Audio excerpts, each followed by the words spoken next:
이지혜 시네토크.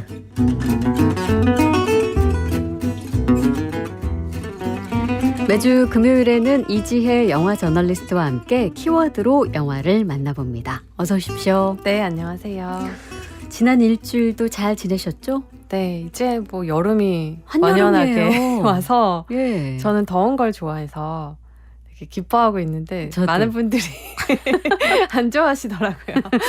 여름 사람들은 또 이 네. 시기가 또 가장 활기차긴 한데. 맞습니다. 네, 또 이 더위를 올해는 진짜 지금 6월 이제 중순 막 지난 건데 이렇게 한여름 같아서 얼마나 네. 더울까 하는 조금 걱정은 되긴 합니다. 음, 자, 옛날에 우리가 이제 영화관을 한참 자주 가던 시절에 영화 흥행기, 전성기 요럴 때는 영화를 소개해주는 TV 프로그램이나 아니면 영화 잡지 맞아요. 이런 거 꼬박꼬박 챙겨봤거든요. 음, 그래서 자연스럽게 이번 주 신작 개봉작은 이거야. 나는 꼭 이걸 볼 거야 하고 예매를 해두었었는데 네. 요즘은 뭐 제작비나 홍보비가 많이 투여돼서 언론이나 SNS에 홍보를 많이 하는 영화를 빼고는 네. 무슨 영화가 있지? 맞아요. 그래서 이제 그 관객의 입장은 그런데 전문가인 영화 저널리스트나 영화 기자들은 어떻게 그 영화 정보를 얻게 되나요? 일단은 메일이 가장 크죠. 그 한국 영화 이제 홍보협회에 등록되어 있는 그 언론 기자들 같은 경우에는 그 각 영화사, 제작사, 배급사에서 개봉을 앞둔 영화들의 소개 자료를 계속해서 보내요. 네. 보통 개봉하기 뭐 한 두세 달 전부터 계속 홍보 메일을 보내고 네. 이제 시사하기 또 전에도 계속 메일을 보내서 또 시사 메일을 이제 챙겨 보려고 그 메일들을 많이 보거든요. 네, 네. 그럼 이제 시사회장에 가서 영화를 보고 이제 여러분들께 영화를 소개해주게 되는 그런 식으로 일을 하고 있습니다. 그러면 보통 평균적으로 일주일에 몇 편 정도 영화 시사를 보시는 편이에요? 시사는 매일 하루에 2편씩 있거든요. 하루 2편이요? 네, 월요일부터 금요일까지. 예. 뭐 3-4편 있을 때도 있는데 보통 이제 영화 언론 시사의 시간이 2시 그리고 4시 반 아니면 또 한 편 더 추가된다고 하면 오전 10시 반 네. 이렇게 2-3개가 매일 시사를 해요. 그러니까 뭐 일주일로 따지면 많으면 뭐 15편 정도 와. 되기도 하죠. 예. 네. 뭐 영화 좋아하는 사람들은 그냥 부러운 시선으로 볼 수도 있겠습니다만 네. 이게 또 직업으로서 보는 거는 굉장히 또 의무감이 들 테니까. 다 챙겨보지는 그럴 것 못하고요. 이제 같네요. 중요한 영화들은 다 보려고 하죠. 네.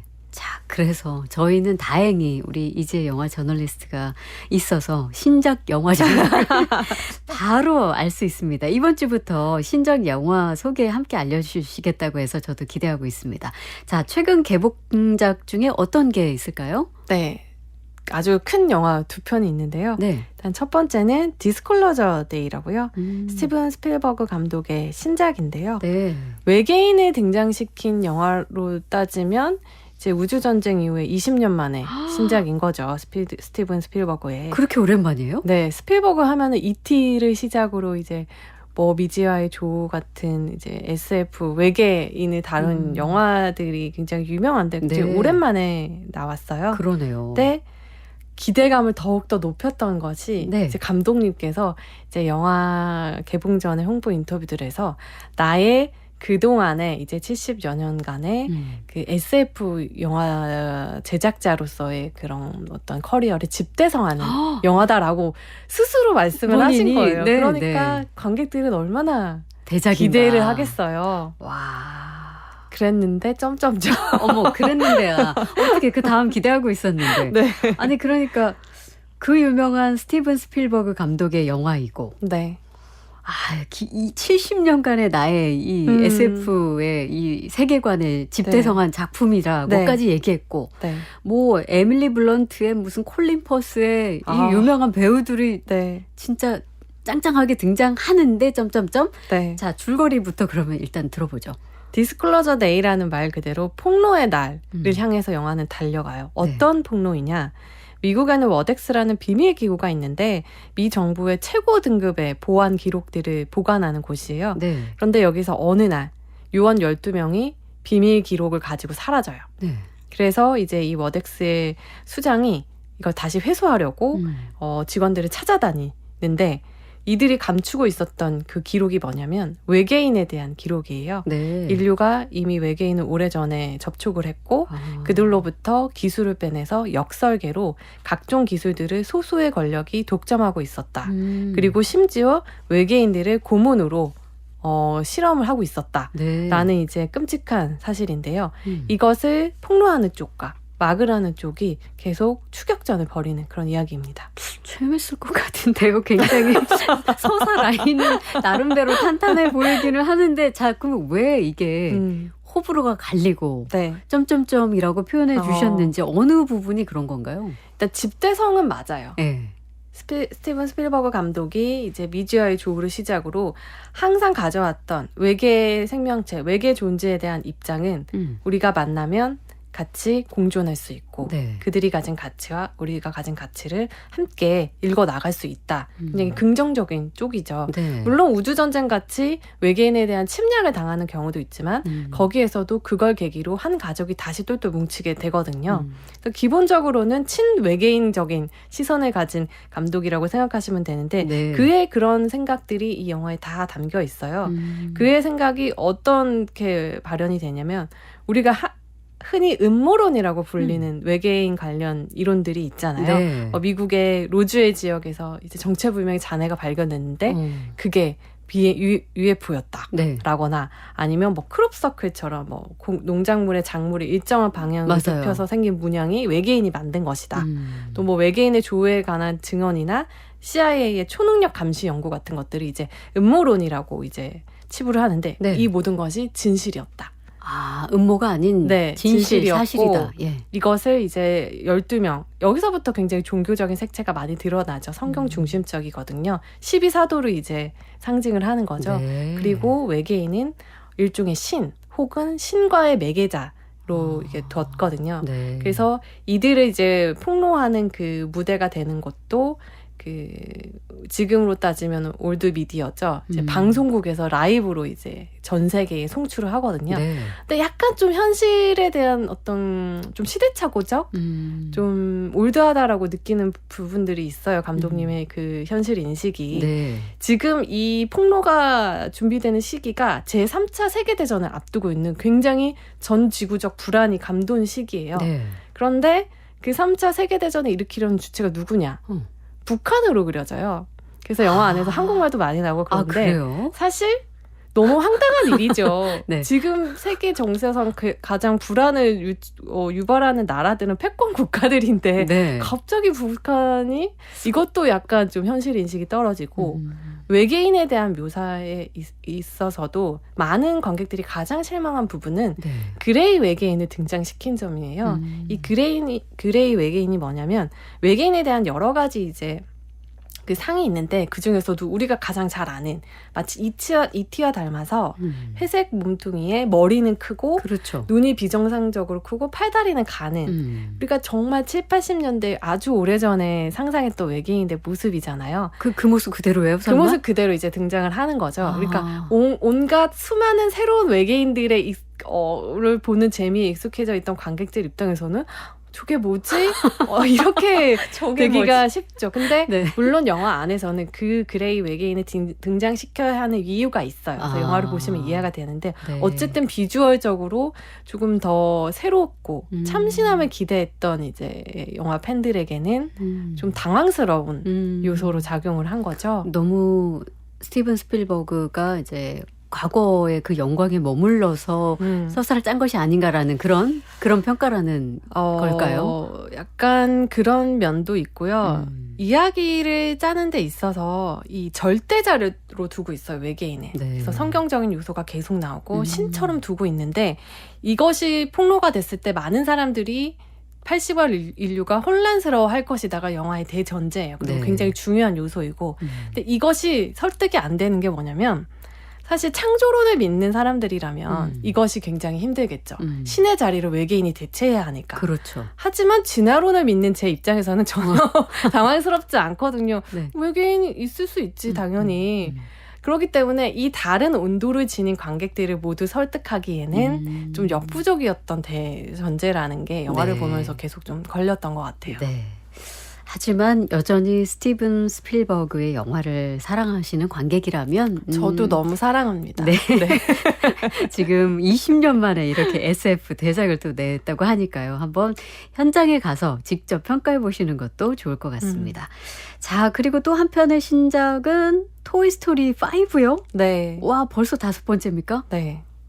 어떻게 펼쳐지나요? 벌써 5번째입니까라는 이제 말답게 예. 이 1편이 나온 게 95년도거든요. 와. 그러니까 이 영화를 봤던 어린이들이 지금 이제 자녀를 둔 부모가 됐다고 진짜요. 생각해도 어색하지 않은 시기가 지났죠. 네. 그래서 영화 안에서는 그런 관객들을 좀 연두에 둔 것 같은 설정들이 많이 등장해요. 이제는 그 장난감 친구들이 새로운 이제 주인과 함께 생활하고 있죠. 네. 앤디는 대학생이 되어서 집을 떠나면서 옆집의 보니, 8살 보니에게 이제 장난감을 물려주죠. 네. 그래서 보니와 함께 이제 행복하게 제시가 지내고 있는데 어느 날 갑자기 새 친구가 집에 옵니다. 네. 아, 이제 바로 시작이 되네요. 릴리패드라는 네. 스마트 태블릿이에요. 어머머.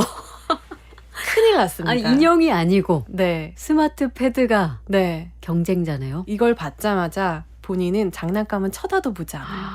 모니터에 이제 고개를 받고 릴리패드와만 시간을 보내는데 네. 제시 입장에서는 큰일이 난 거예요. 네. 아이들은 장난감을 가지고 놀고 친구를 사귀어야 되는데 저거에 빠져서 보니가 너무 걱정스러운 거예요. 그래서 보니에게 친구를 만들어 주려고 하고 릴리패드를 이제 활동하지 못하게 만들려고 하는데 네. 릴리패드는 인공지능을 탑재한 스마트 태블릿입니다. 네. 너무 똑똑해요. 그래서 장난감 친구들은 역부족이에요. 네. 그러면서 이제 점점 장난감들은 뒷전으로 미뤄지고 그 과정에서 제시가 다시 친구들과 함께 보니에게 친구도 만들어주고 다시 장난감도 가지게 놀게 하려고 고군분투합니다. 와, 진짜 시대가 참 많이 바뀌었고 현실 반영된 토이스토리 네. 5네요. 네. 아니 어떻게 뭐 장난감이 또 다른 장난감, 또 다른 매력과 개성이 있는 장난감과 경쟁하는 것은 정말 너무 아름답고 귀여운 스토리였는데 세상에 우리가 이제는 스마트 패드와 경쟁을 해야 된다니. 네. 아니 그러면은 기존에 있었던 어떤 인형이 가지고 있는 어떤 그 모습이나 그 감성과는 완전히 다른 느낌으로 등장을 하겠네요. 그 감성은 그대로 가는데 기술이 이제 그만큼 발전했다라는 게 많이 나타나죠. 그 릴리패드 같은 경우에는 릴리패드도 보니를 사랑해요. 네. 왜냐하면 보니를 위해서 만들어진 스마트 태블릿이니까요. 아, 그래서 자기 나름대로 또 보니한테 친구를 만들어 주려고 해요. 네. 그래서 그 스마트 패드 안에 공부에 관련된 것도 있지만 게임도 있고 또 주변의 친구들과 채팅을 할 수 있는 네. 기능도 있기 때문에 그걸 통해서 친구들을 막 이렇게 만들어줘요.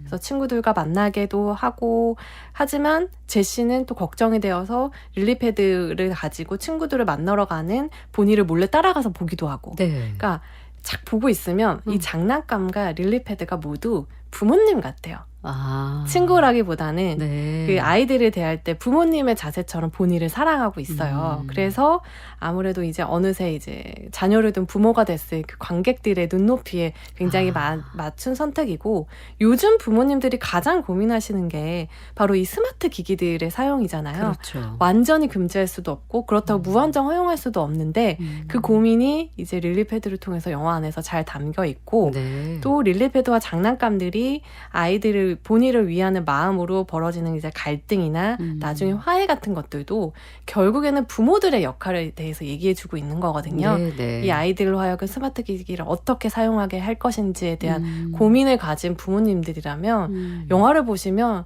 정말 절절하실 것 같아요. 심지어 절절하기까지. 네. 아니 토이스토리는 늘 매번 실망을 시키지 않기 때문에 이번에도 역시 좀 기대가 되네요. 기대하셔도 충분히 기대를 뛰어넘는 즐거움과 감동을 얻으실 수 있을 거예요. 우리 이재 기자님이 그렇게 말씀해 주실 정도면 네. 기대하면서 봐야겠습니다. 자, 오늘 소개해드린 정보 듣고 두 영화 좀 살펴보시길 바라겠고 자, 이제는 오늘의 영화 만나볼까요? 어떤 작품이죠? 오늘은 네. 토이스토리의 날입니다. 네. 제가 또 다른 토이스토리를 준비해왔는데요. 바로 토이스토리 2입니다. 토이스토리 2, 99년도 개봉작이네요. 네, 아마 내용이 좀 가물가물하실 거예요. 그러니까요. 1편에서 이제 갈등을 벌이던 버즈와 이제 우디가 함께 이제 친구가 되고 2편에서는 외부의 위기를 이제 맞이하게 됩니다. 네. 앤디가 잠깐 집을 비운 사이에 어머니가 벼룩시장에 뭐 장난감을 내놔요. 네. 근데 우디는 앤디가 제일 아끼는 아이니까 안 나가는데 우디의 친구인 다른 장난감이 거기 이제 나가는 거예요. 네. 그래서 이 친구를 구해주려고 우디가 나갔다가 어. 우연히 장난감 수집가한테 눈에 띄어서 네. 납치당해요. 네네. 그래서 여기에 이제 버즈와 다른 장난감 친구들이 우디를 구하려고 모험을 시작하는데요. 이제 그 사이에 우디는 그 장난감 수집가가 그 모아놨던 그 컬렉션에 합류하게 돼요. 네. 거기에 원래 자기와 팀을 이뤘던 친구들을 만나요. 아. 고전 장난감인 거죠. 네. 그러면서 막 흔들려요. 어떡하지? 앤디한테 돌아가서 그럼 언젠가는 결국 버림받을 텐데. 그렇죠. 어른이 될 테니까. 아니면 여기서 영원히 박물관에서 어린이들의 사랑을 받으면서 살까? 굉장히 고민하는데 그러다가 이제 우디가 선택을 하죠. 네. 앤디가 아니라 다른 장난감 친구들을 선택하는 거예요. 함께 이제 시간을 보냈던. 네. 그래서 다시 앤디에게 돌아가기 위해서 초대형 블록버스터 모험을 벌이게 됩니다. 점점 떠오르기 시작합니다. 네. 영화 스토리가. 자, 음악을 듣고 와서 토이스토리 2 이야기 본격적으로 나눠보겠습니다. 음악은요, 영화 토이스토리 2의 오리지널 사운드 트랙에서 골랐습니다. 로버트 골렛의 노래예요. 아주 유명한 곡이죠. You've Got a Friend in Me. 영화 토이스토리 2 OST 가운데 로버트 골렛의 노래 You've Got a Friend in Me 함께 들었습니다. 국악방송 박혜진의 문화시대 이지혜의 시네토크 함께하고 있습니다. 백제나님께서 카카오톡 오픈 채팅방으로 저도 초등학교 때 토이스토리 1 본 기억이 아직도 생생한데 벌써 5편이라고요? 하고 놀라움을 보내주셨습니다. 이 토이스토리 좋아하시는 분들은 꼭 시리즈마다 나올 때마다 꼭 챙겨보시니까. 그렇죠. 자, 그런데 이제 오늘의 영화 이렇게 5편 신작까지 이렇게 나왔는데 5 시리즈 중에 왜 하필 2인가? 네. 제가 굉장히 과학적인 이유로 뽑아왔는데요. 네. 이 런던대와 영국 영화위원회에서 시나리오 작법을 가르치는 슈 클레이턴 교수님께서 네. 분석한 게 있어요. 흥행에 성공하기 위해서 제시된 최적의 영화 배합 비율이 있는데 네. 액션 30, 코미디 17, 선악대결 13, 로맨스 12, 플롯 10, 특수효과 10, 음악 8 와. 이렇게 섞으면 분석적인데요? 완벽한 흥행 네. 영화가 나온다라고 했어요. 네. 그런데 이분이 그동안 이제 영국 박스오피스를 석권했던 영화들을 분석해서 내놓은 수치이고 네. 그 결과에 따르면 가장 완벽한 사례의 영화가 바로 토이스토리 2인 거예요. 그렇게 분석이 되어 있어요? 네네. 오. 그래서 가장 완벽한 영화 토이스토리 2이기 때문에 제가 가져왔습니다. 아니, 왜 이 영화를 선택했는가에 대한 설명으로 이렇게 과학적인 분석을 해줄 줄은 정말 상상을 못했습니다. 자, 토이스토리 2에 새롭게 등장하는 인물, 네. 카우걸 제시죠. 네. 네. 최근 개봉한 그 토이스토리 5까지 출연이 이어지고 있는데 이게 네. 어떤 서사를 가진 캐릭터인가요? 제시 같은 경우에는 이제 우드의 같은 팀에 소속되어 있는 네. 이제 카우걸인 우디의 그 같은 팀에 소속되어 있는 카우걸인데요. 제시를 관통하는 가장 큰 키워드는 네. 이별에 대한 두려움이에요. 아. 제시 같은 경우에는 에밀리라는 옛 주인이 있었는데 에밀리와 헤어지고 다시 이제 새로운 주인을 5편에서 보니와 함께 시간을 보내는데 이제 또 네. 보니와도 이별을 준비해야 되는 그런 친구예요. 네. 그래서 제시 같은 경우에는 우디한테 이런 얘기를 해요. 우디가 앤디와 헤어지기 싫다라고 얘기하니까 우리는 에밀리나 앤디를 잊지 못하지만 걔들은 우리를 쉽게 잊는다라고 이제 얘기를 하는 거죠.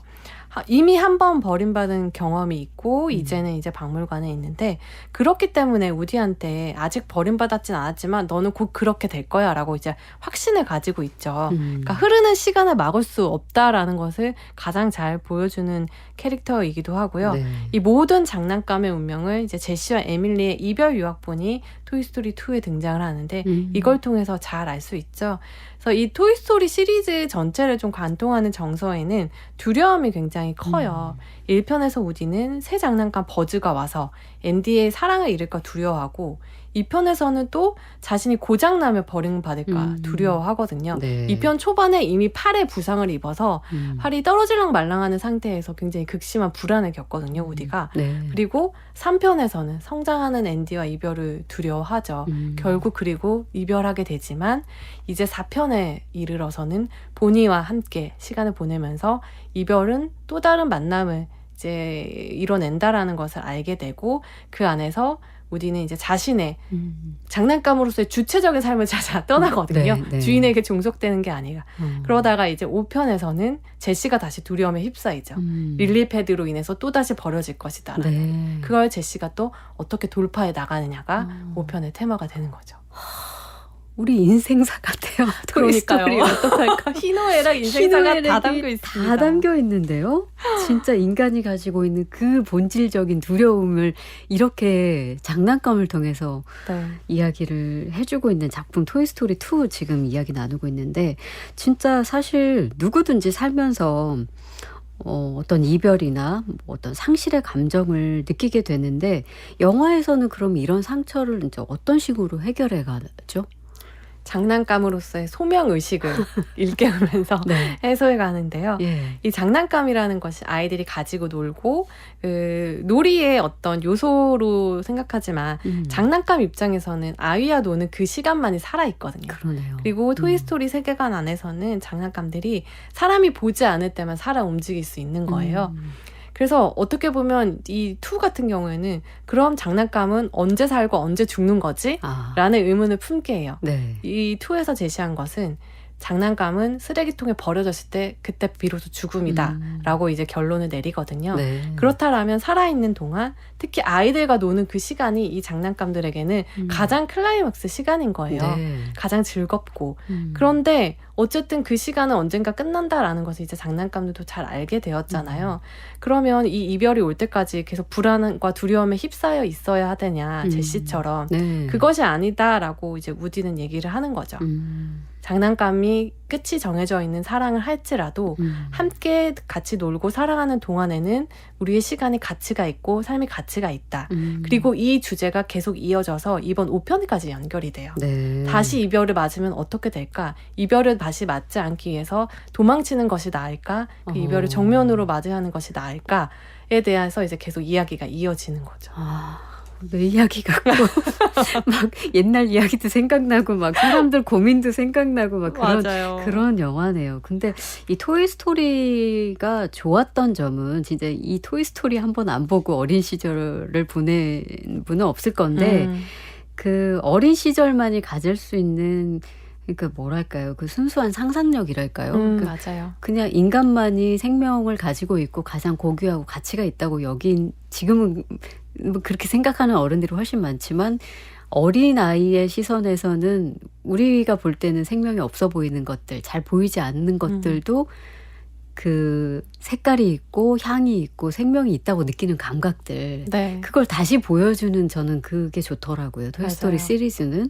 그러니까 원시 신앙에서는 네. 만물의 신이 깃든다라고 하잖아요. 네. 인간이 시간과 자신의 사랑을 쏟았던 사물은 그만큼 소중하다라는 이야기일 텐데 그렇죠. 이 토이스토리가 그걸 굉장히 잘 차용을 했고 토이스토리 1이 나오고 나서 그 장난감들이 이제 사람들이 보지 않을 때만 살아 움직이니까 네. 아이들이 이제 밤늦게 불 다 끄고 몰래 숨어서 움직이나 안 움직이나 장난감이 그걸 보려고 해서 부모님들이 아이들 이제 수면 교육 시키는데 굉장히 애를 먹었다라는 얘기가 있을 정도로 너무 귀여운데요. 근데? 큰 영향을 끼쳤죠. 네, 너무 귀여운데요.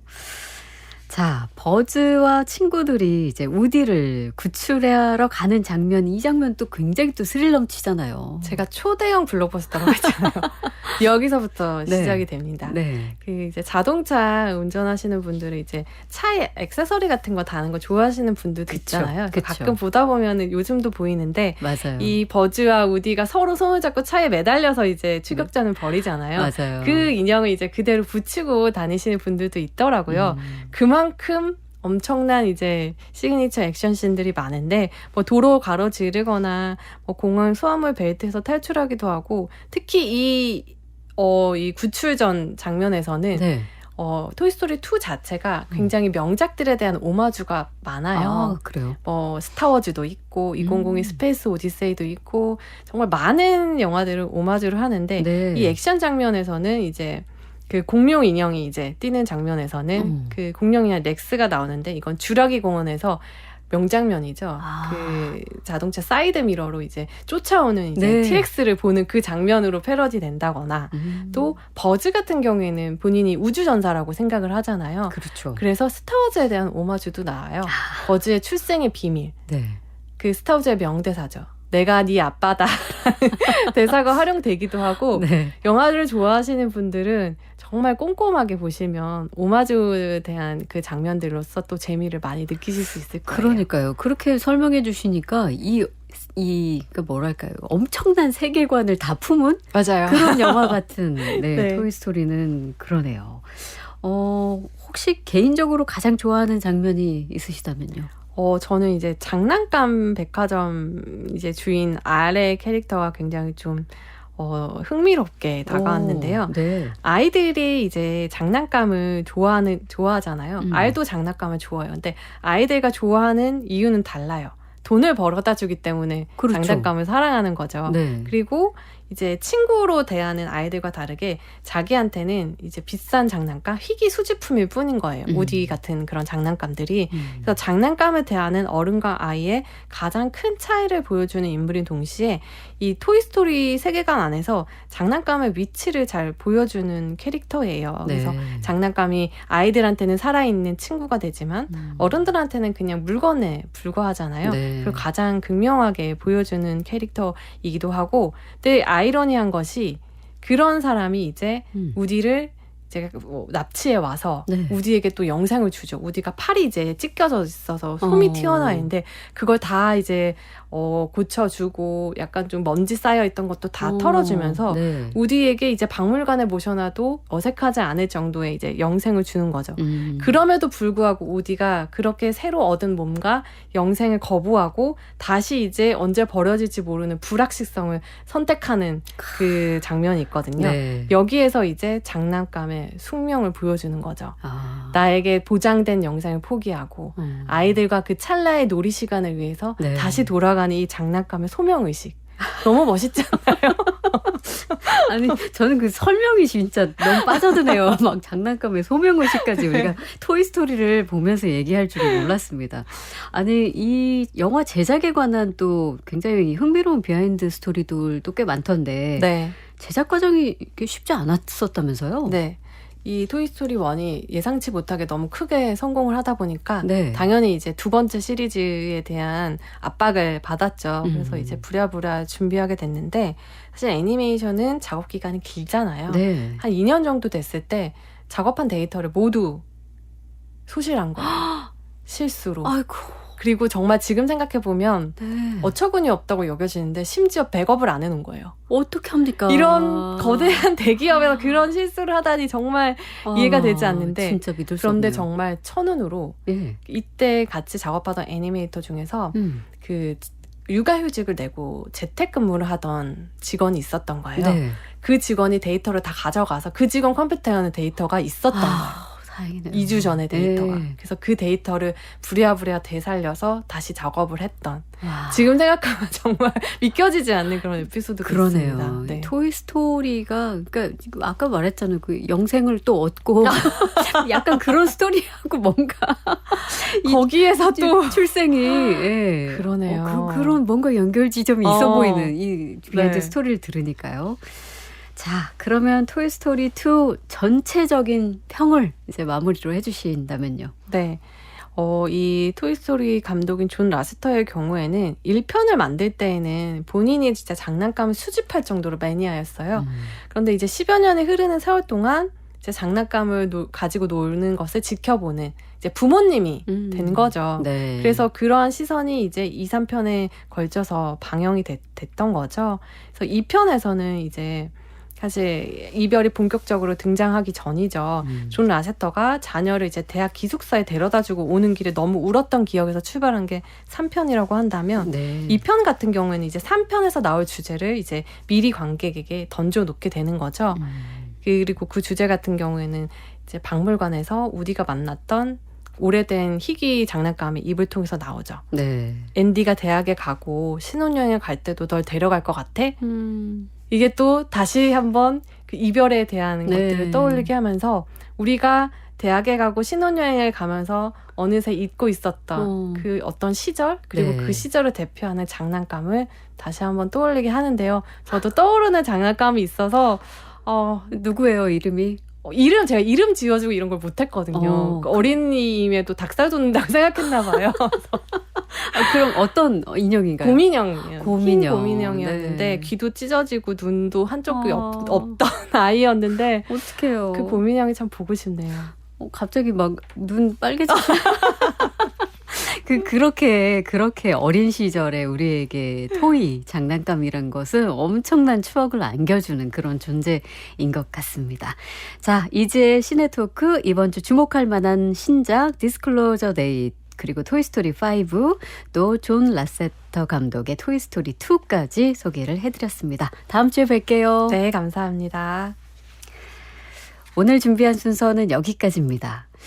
옛날에 어떤 장난감이 가르쳐줬어. 중요한 건 어린이의 사랑을 받는 거라고. 토이스토리 2 속 대사를 남겨드리면서 저도 인사드리겠습니다.